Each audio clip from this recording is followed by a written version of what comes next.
திருப்பரங்குன்றத்தில் விளக்கு பிரச்சனை. ஆனால் 1000 விளக்குல அந்த பிரச்சனை இருக்காதுங்க. ஏன்னா இது பகுத்தறிவு விளக்கு உள்ள இடம். சர்பேட்டி தியாகராஜர் முதல் முறை 1000 விளக்கு மாடல் ஸ்கூலில் மதிய உணவு திட்டத்துக்கு உலகத்துக்கே பாடம் நடத்தி கல்வியை உயர்த்தின இடம் நம்ம 1000 விளக்கு.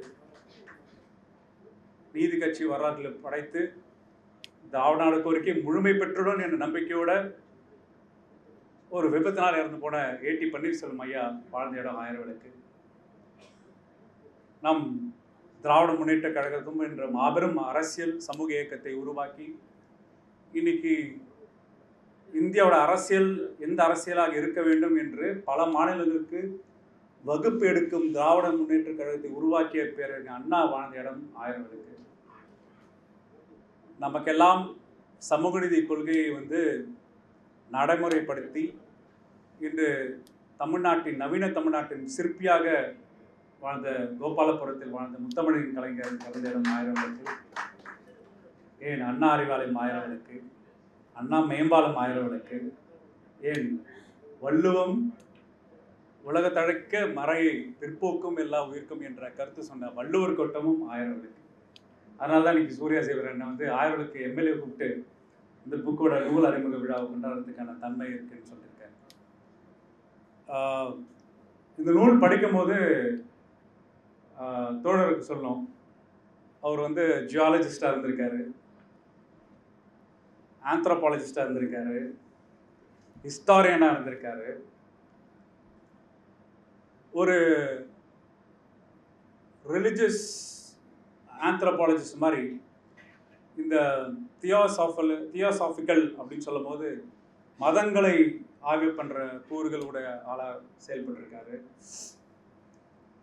அப்புறம் சமூக அரசியலில் சமூக செயல்பாட்டில் இருந்திருக்காரு. அரசியல் கலந்த ஒரு தன்மையோட இந்த நூல் தமிழ்நாடு எந்த அரசியல் பேச வேண்டும் என்ற படத்தை பிடிக்கிற ஒரு மாபெரும் காம்போசிஷன், அவரோட பன்முகத்தன்மையை அழகாக இந்த ஒரு புக்கில் கொடுத்துட்டாரு. ட்ரெய்லரும் விட்டுறாரு. அடுத்து வரப்போகிற புக்கு என்ன புக்கு அதுக்கு ட்ரெய்லரும் விட்டுறாரு. எழுதின புக்கோட கஷ்டத்தையும் இந்த புக்கில் ரிஃப்ளெக்ட் பண்ணியிருக்காரு. அப்போ அதை ரிலேட் பண்ணியிருக்காரு அழகாக. அடுத்த புக்கில் வரப்போகுது, அதுக்கு முன்னால் ஊன்றதில் என்னன்னு அப்படின்னு சொல்லி சில சஸ்பென்ஸ் பாயிண்ட்ஸ்லாம் புக்கில் வச்சுருக்காரு. அவருக்கு ரொம்ப ரொம்ப நன்றி தெரிவிச்சிருக்கேன். ரொம்ப ரொம்ப சுவாரஸ்யமான ரீட்.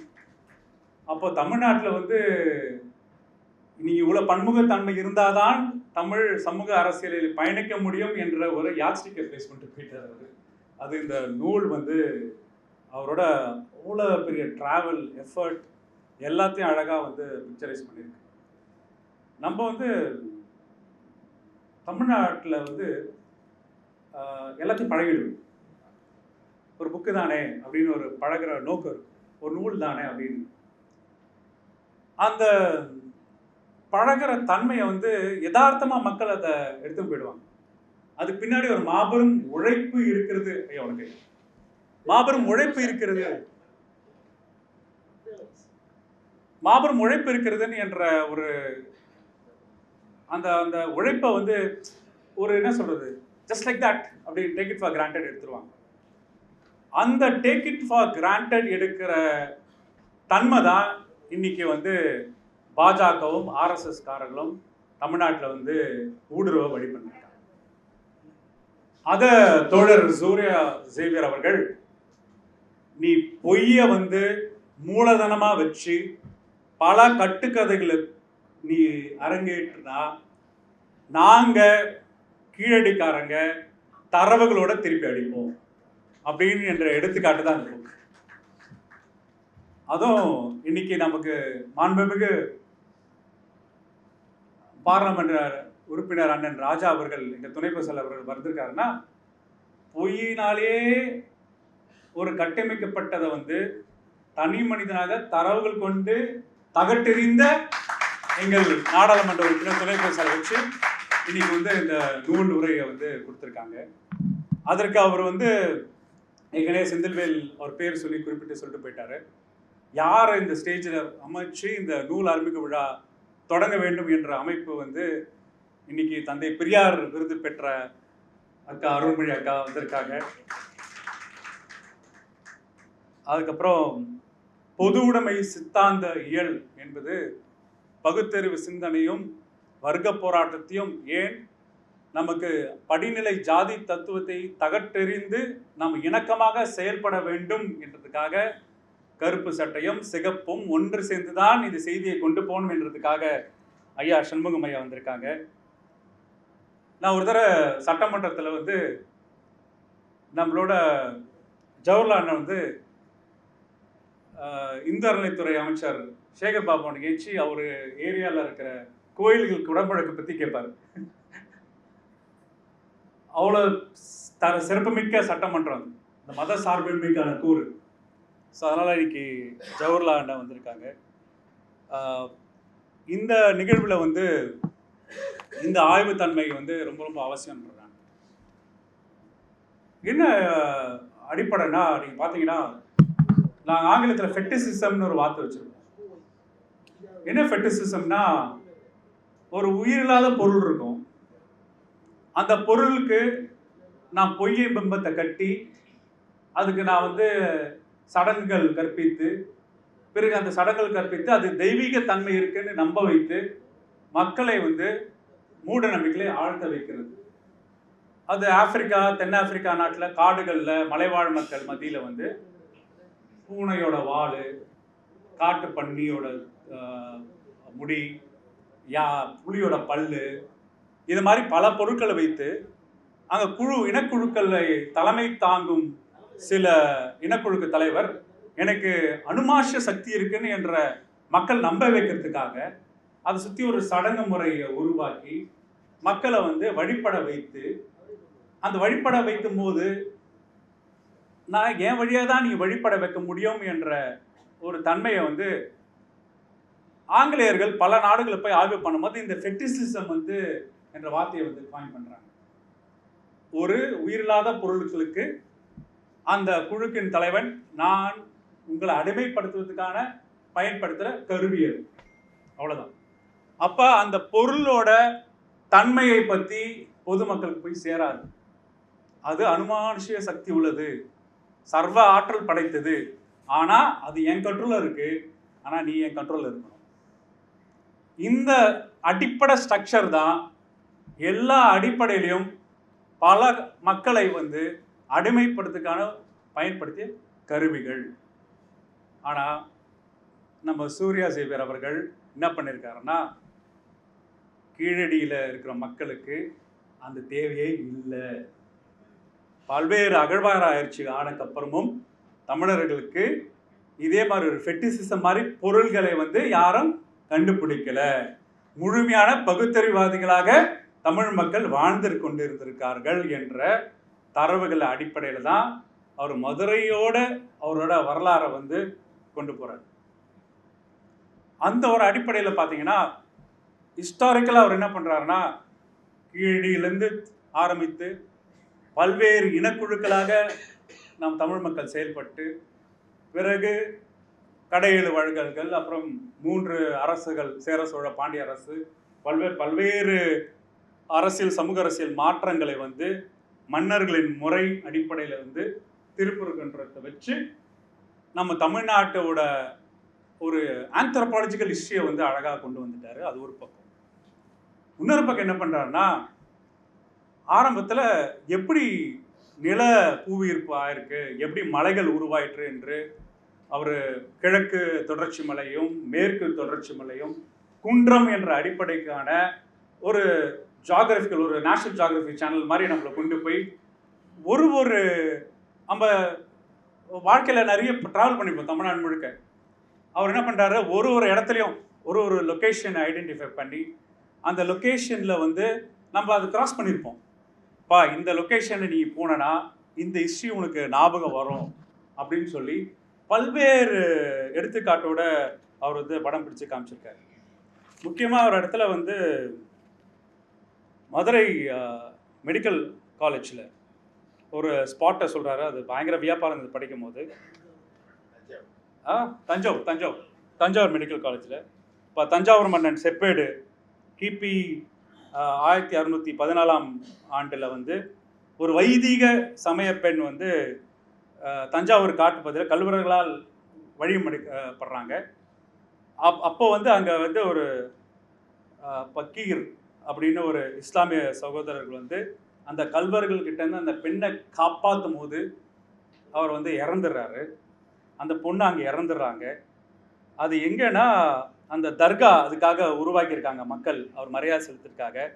அது தஞ்சை மருத்துவக் கல்லூரி மருத்துவமனை வளாகத்தில் அவசர சிகிச்சை பிரிவுக்கு மேற்கில் உள்ளது. ஆசம். நாங்கள் மெடிக்கல் காலேஜ் போவோம், பேஷண்ட்டை பார்ப்போம், ட்ரீட் பண்ணுவோம். ஆனால் ஒரு மத நல்லத்துக்கான அடையாளம் சின்ன எடுத்துக்காட்டு. இது மாதிரி பல்வேறு எடுத்துக்காட்டு நரேட்டிவ் வந்து ஃபுல்லாக செட் பண்ணியிருக்காரு. இன்னைக்கு செந்தில்வேல் சொல்லிட்டு போன மாதிரி தான் எப்படி வந்து நம்ம வந்து முகமது நபிகள் வரலாற்றுக்கு வரும் சீரா போன இடத்துல உமரப்புல்வர் தர்கா பற்றி எனக்கு கதை சொன்னார். உங்களுக்கு சிஎஸ்ஐ கல்யாணியும் அப்படிதான். கல்யாணி என்பது ஒரு பிராமண சமுதாயத்தை சேர்ந்த பெண். அவர்கள் அவங்களுக்கு குழந்தை பிறக்காமல் இருந்திருக்காங்க. அப்போ மிஷினரிஸ் அந்த ஹாஸ்பிட்டலில் இருக்கிற நர்சஸ் ஒரு டாக்டர் வந்து அவங்கள வந்து இன்ஃபர்டிலிட்டி ஒர்க் அப் பண்ணி குழந்தை பேர் வந்ததுக்கப்புறம் அவங்க அந்த நிலத்தை மிஷன் ஹாஸ்பிட்டலுக்கு கொடுத்துருக்காங்க. அது சிஎஸ்சி கல்யாணியோட மருத்துவமனையோட வரலாறு. அப்போ இங்கே ஊறி போன வரலாறு என்பது நம்ம இயல்பு பகுத்தறிவு சிந்தனை கீழிலிருந்து நம்மக்கிட்ட இருக்கு. பல்வேறு கதைகள் வந்தாலும், பல்வேறு இதிகாசங்கள் பொய் புரட்டுகள் வந்தாலும், இந்த மத நல்லிணக்கத்தோட ஒரு சகோதரத்துவ உணவு இயல்பு வந்து தமிழர்கிட்ட உறங்கி கொண்டே இருக்கிறது. அதனால தான் இன்னும் தெரியல, பல்வேறு காலகட்டத்தில் இந்த மன்னர்கள் பண்ணுற அட்டூழியங்களை அழகாக படம் பிடிச்சி காமிச்சிருக்காரு. மன்னர்கள் பற்றி பெருமை பேசுகிற சில தமிழ் தேசியவாதிகள் வந்து தரவுகள் கொண்டு இந்த மன்னர்கள் வந்து எப்படி வந்து நான் சொன்ன இந்த ஃபெட்டிசிசத்துக்கு அவங்க விலை போய் அடிமையாக்கி எப்படி அவங்க மூட நம்பிக்கை சிந்தனையினால் பெரிய பெரிய சாம்ராஜ்யங்கள் வந்து எப்படி வந்து காலியாக இருக்காங்க. எப்படி இருண்ட காலம், களப்பெரியர்களோட இருண்ட காலத்தை பற்றி அழகாக ஒரு பத்மாவதி அவர்கள் இந்த நூலுக்கு ஒரு அறிமுக உரை கொடுத்த வச்சு களப்பெரியர்கள் காலத்தில் வந்து எப்படி லேண்ட் டிரான்ஸ்ஃபர் பண்ணியிருக்காங்க. இந்த மன்னர்கள் வந்து அட்டூழியம் பண்ணி வெறும் பிராமணர்களுக்கு லேண்ட் டிரான்ஸ்ஃபரை திருப்பிய மக்கள்கிட்ட போய் கொண்டு போய் சேர்த்தனால்தான் இருண்ட காலம் என்ற தன்மை வந்ததுக்கான அடிப்படையை சொல்கிற தன்மையாக இருக்கிற போது, பிறகு இந்த 7 இனக்குழுக்கள்லாம் வள்ளல்களை வந்து இவங்க எப்படி போட்டு தள்ளாங்க இந்த பேரரசர்கள் அப்படின்னு ஒரு அந்த நரேட்டிவும் ஹிஸ்டாரிக்கல் டேட்டாவோட வச்சு, அதே நேரத்தில் பகுத்தறிவு சிந்தனை நிரம்பிய தமிழர்களுக்குனால நம்ம எப்படி பௌத்த நெறியும் சமண நெறியும் எப்படி நம்ம வந்து உள்வாங்கி நம்ம வந்து சிறப்பு பெற்றிருக்கோம். அப்போ ஒரு திருப்பரங்குன்றத்தில் வந்து வெறும் மலை, இயற்கையான மலை, அறிவியல் ஆய்வு தன்மையோட கீழித்தன்மையோட தமிழர்களோட வளர்ச்சி, பிறகு வெவ்வேறு நம்பிக்கைகள் பால் அது எப்படி ஒரு சமண இடமா இருந்திருக்கு. ஒரு இடத்துல வந்து அயோத்திதாச பண்டிதரோட கூறுகள் எடுத்து எப்படி இந்த தீபங்களை வந்து எப்படி வந்து அப்போ பௌத்தவர்கள் வந்து மக்கள் பயன்படுத்துக்காக செக்கெண்ணை கண்டுபிடித்து விளக்குகளை உருவாக்கி எப்படி மக்களோட உடல்நலங்களை பாதுகாத்த வரலாற்றோடு ஒப்பிட்டு, பிறகு வைணவம், அதுக்கப்புறம் சைவம், பல்வேறு சித்தாந்தங்கள் உள்ளடக்கிய பல்வேறு கால நடவடிக்கைகள் இருந்தாலும் மக்கள் வழிபாட்டில் உணர்த்தோட ஒரு இன வகையான ஒரு வெறுப்புணர்ச்சி இல்லாமல் அனைவரும் சுமமாக சமத்துவமாக ஒன்று கூடி வாழ இந்த சூழலை வந்து அழகாக இந்த நூலில் வந்து படம் பிடிச்சு காமிக்கிற பல்வேறு எடுத்துக்காட்டு ஹிஸ்டாரிக்கல் டேட்டாவோட அங்கே கொடுத்துருக்காரு. என்னன்னா அவருக்கு எழுதும் போது அவருக்கு எல்லாத்தையும் அதில் உள்ள பொருத்தினோன்னு ஒரு அந்த வெறி பார்த்தேன் நான். அதை படிக்கும் போது அந்த வெறி இயல்பான வெறி தான். அப்புறம் வரனால தான் என்ன பண்ணுறாருன்னா, இந்த திருப்பரங்குன்றத்தோட கேஸ் டிஸ்கஷன் பற்றி நீங்கள் எல்லாம் பேசிட்டீங்க, பார்த்துட்டீங்க, எல்லாம் தெரியும் உங்களுக்கு. அதை பற்றி ஒரு டிஸ்கஷன் போல அவர் என்ன பண்ணிருக்காரு, வாசிப்பு பண்ணுறவங்களுக்கு நீ இந்த சூழலில் இந்த பார்வையில் இந்த இஷ்யூ நீ பார்த்தனா எது உண்மை, எது பொய், எது நியாயம், எது அநியாயம். அப்போ நீதிமன்றங்கள் நீதிமதியை வந்து இந்த புக்கு வந்து டேட்டாவோட தாராக கிழிச்சு போச்சு. இந்த நூலை படித்த திருப்பரங்குன்றத்துக்கு நீதிமன்ற நீதி வழங்கிய நீதிபதிகள் இந்த ஸ்டேஜ்லேருந்து சொல்கிறேன், தயவுசெய்து புக்கை நீங்கள் படித்தீங்கன்னா நீங்களே உங்களோட தாழ்வு மனப்பை உங்களுக்கு சித்தாந்த கொள்கை நீங்கள் பண்ண மாட்டீங்க. ஆனால் அதை படித்து சில பேர்லாம் ஓ நீதி கோர்ட் சொல்லிடுச்சுப்பா அப்படின்னு சொல்ற வாய்களுக்கு அவர் வந்து தாராரா கிழிச்சு கொடுத்துருக்கான கோபத்தை வந்து இந்த நூல் கொடுக்குது. அப்போ நீங்கள் தமிழ்நாடுல இருக்கிற சித்தாந்தத்தில் ஊறிய, திராவிட சித்தாந்தத்தில் ஊறிய பெரியாரின் ஆட்கள் வந்து ஒரு இஷ்யூ ஒன்று எடுத்தாங்கன்னா நிறுத்தி நிதானமாக 360 டிகிரியில் அடிப்பாங்க அப்படின்னு சொல்றதுதான். ரொம்ப அழகாக என்ன பண்ணியிருக்காருன்னா இந்து சமய நலத்துறையோட வரலாறு கொண்டு வந்திருக்காரு. அப்புறம் சனாதனத்தை பற்றி, சனாதன தர்மம்னா அது வந்து கோச்சிக்கிறாங்களே எல்லாரும், ஆனால் சனாதன தர்மம் தான் மனு தர்மம், சனாதன தர்மத்தின் அடிப்படையில் வர்ணாசிரம தர்மம் தான் அதான அடிப்படை என்று அவங்க ஆளுங்க சங்கராச்சாரியர் உட்பட அவங்க ஆளுங்க எங்கெங்கெல்லாம் அதை பதிவு பண்ணியிருக்காங்க. இந்த சீர்திருத்தவாதிகள்லாம் அப்போ பேசிக்கிறாங்க, சனாதனம் பொதுவாக இருக்கணும், வேறுபாடு இருக்கக்கூடாது அப்படின்னு. சீர்திருத்தவாதிகள் அந்த இந்து மதத்தில் இருக்க சீர்திருத்தவாதிகளை குறை சொன்ன சில சங்கராச்சாரியர்களோட டேட்டாலாம் கொடுத்து நீங்க சொல்ற சனாதனம் என்பது கவாய் மேல செருப்பு விழுந்ததுல அதுதான் அப்பயும் சொல்லியிருக்காங்க, இதுக்கு ஒரு புது டெஃபினேஷனா நீங்க விளக்கக்கூடாதுன்னு சொல்லி அதுக்கும் வரலாற்று ரீதியான டேட்டாவோட ஒரு சாப்டர்ல முழுமையாக அதை கான்சென்ட்ரேட் பண்ணி கொடுத்துருக்காரு. அப்ப என்ன புரியுதுன்னா இந்த தரவுகள் அடிப்படையில் ஃபேக்சுவல் டேட்டாவை ப்ரொவைட் பண்ணும் போது இதை வாங்கிட்டு அவங்க அடுத்த சப்ஜெக்ட் போயிடுவாங்க. நீங்கள் திருப்பி அடிக்கிறீங்களே, ஒரு தரையும் நான் பார்த்துருக்கேன், ஒரு தரையும் நம்ம ஒரு டேட்டா கொடுப்போம், அவங்க பொய் சொல்லுவாங்க, ஒரு நரேட்டிவ் செட் பண்ணுவாங்க, அந்த பொய் அப்போ ஒரு பெரிய ஒரு பெருசளவு ஏற்பாடு பண்ணுவாங்க, நிறைய எக்ஸ்பெரிமெண்ட் பண்ணிகிட்டே இருப்பாங்க. அப்போ அவங்களை பொறுத்த வரைக்கும் திருப்பரங்குன்ற ஒரு எக்ஸசைஸ். என்ன எக்ஸசைஸ்னா அந்த ஹிஸ்டாரிக்கல் பெர்ஸ்பெக்டிவ் டேட்டா எல்லாமே அவனுக்கு தெரியும். அந்த இவர் என்ன பண்ணியிருக்காரு, மேப்பிங் கூட பண்ணியிருக்காரு. எப்படி அந்த ட்ரிக்னாமெட்ரி அடிப்படையில் பிரிட்டிஷ் சர்வே மேப்பிங்லேருந்து கூட இந்த புக்கில் ஒரு சாப்டர் வச்சிருக்காரு. எல்லாமே தெரியும் அவனுக்கு. ஆனால் தெரிஞ்சும் அவனுக்கு என்ன பண்ணுவாங்கன்னா, ஓகே நம்ம வந்து இங்கே வந்து என்ன பிளான், வட இந்தியாவில் இந்தோ முஸ்லீம் ஹிந்துவோட பிரிவினையோட வழிகளோட வெளிப்பாடு இருந்தனால ரொம்ப அழகாக என்ன பண்ணியிருக்காங்க, ஆர்எஸ்எஸும் பிஜேபியும் அவங்க ஸ்ட்ராட்டஜி என்ன மாற்றிருக்காங்கன்னா, அங்கே இருக்கிற உழைக்கும் மக்களாக இருக்கிற பிற்படுத்த மக்கள், பட்டியலின மக்கள், மலைவாழ் மக்களை இஸ்லாத்துக்கு எதிர்ப்பாக நிற்க வைக்கிறது ப்ராஜெக்டை சக்ஸஸ் பண்ணிட்டாங்க. அதனால தான் அவங்க தேர்தல் வெற்றி ரொம்ப சக்ஸஸ்ஃபுல்லாக இருந்துகிட்டே இருக்கு. எப்போ போனாலும் ஏதாவது ஒரு எலெக்ஷன் நீங்கள் பார்த்தீங்கன்னா மோடி அவர்கள் நான் பிற்படுத்த சமுதாயத்தை சேர்ந்தவன் பேசுவார். பிறகு என்ன பண்ணால் இஸ்லாமிய விருப்புணருக்கான சில நடவடிக்கைகள் நடக்கும். பிறகு இவங்க எல்லாரையும் கன்சாலிடேட் பண்ணுவாங்க. அப்போ தமிழ்நாட்டுக்கு வரும்போது அவங்க என்ன பண்ணுறாங்கன்னா, இங்கே உழைக்கும் மக்கள் வழிபடுற தன்மை உள்ளது இங்கே முருகர் வழிபாடாக பார்க்குறாங்க, இல்லை சிவன் வழிபாடாக இருக்காங்க. அப்போ என்ன பண்ணுறாங்க, நம்ம வந்து ஏவுகணை வீசக்கூடாது, இந்த பொய்யில், இந்த விஷமத்தான பொய்யில் அறிவில் அற்ற தன்மை இல்லை, பகுத்தறிவு இல்லாத சிந்தனையில் இருக்காத ஏழை எளிய விளிம்பு நிலை மக்கள், பக்தர்களாக இருக்கிற ஏழை எளிய விளிம்பு நிலை மக்களை இஸ்லாமிய வெறுப்புணர்ச்சி ஈட்டுவதற்காக அவங்க வந்து இங்கே ராமர் கொண்டு அதை அரசியல் பண்ண முடியாது, ஆனால் முருகர் கொண்டு அரசியல் பண்ணலாம் அப்படின்ற கான்செப்டில் தான் என்ன பண்ணியிருக்காங்க, இந்த இஷ்யூ எடுத்திருக்காங்க. அப்போ முருகர் வழிபாடு என்பது ஏழை எளிய மக்களோட தமிழர்களோட வழிபாடாக இருக்கிற தன்மையை வந்து பயன்படுத்தியிருக்காங்க. இந்த நூலே அழகாக சொல்கிறார், எப்பவெல்லாம் பௌத்துவ சமண நெறியில் நம்ம சில பழக்க வழக்கங்கள் இருந்ததோ அந்த பழக்க வழக்கங்களை மாற்ற முடியல, வெறும் ஹெட்டிங்ஸை மட்டும் எப்படி மாற்றுறாங்களோ, எப்படி மன்னர்களை வைத்து அவங்க வந்து நம்ம மேலே சித்தாந்தங்களை மேலே திணிக்கிறாங்களோ, ஏன்னா அதுதான் அவங்க ப்ளாய், பவர் கேப்சரிங், அவ்வளோதான். எனக்கு என்ன இந்த நூல் படிக்கும்போது ஒருவேளை எடப்பாடி இந்த முதல்வராக இருந்தால் என்ன ஆயிருக்குன்னு யோசிச்சேன். கொஞ்சம் யோசிச்சு பார்க்கணும், எடப்பாடி முதல்வராக இருந்திருந்தா என்ன நிலையும் ஆயிருக்கும்னு யோசிச்சேன்.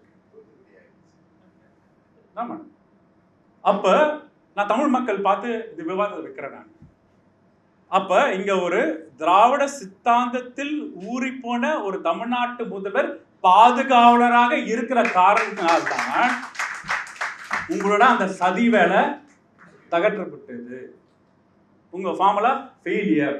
அப்போ அவன் என்ன பண்ணுவான், இந்த கவர்மெண்ட் இருக்கக்கூடாதான் நினைப்பான். நீங்கள் பவர் இருந்தால் தானே பிரச்சனை, எங்களோட லாங் டேர்ம் ப்ராஜெக்ட், இங்கே இருக்கிற பிற்படுத்த மக்கள் இங்க மிகவும் பிற்படுத்த மக்கள், இங்க இருக்க மலைவாழ் மக்களை வட்டார வழிபாடை நாங்க வந்து இஸ்லாமியர் மார்க்கத்துக்கு எதிர்ப்பாக நிக்க வைக்கிறதுக்கான பிளாய வந்து நாங்க உடைச்சிட்டே இருப்போம். அப்ப அந்த உடைக்கிறதுல, அந்த பாதுகாப்புல மக்களுக்கு விழிப்புணர்வு கொடுக்கறதுக்கு இந்த புக் ஒரு அருமையான புக்.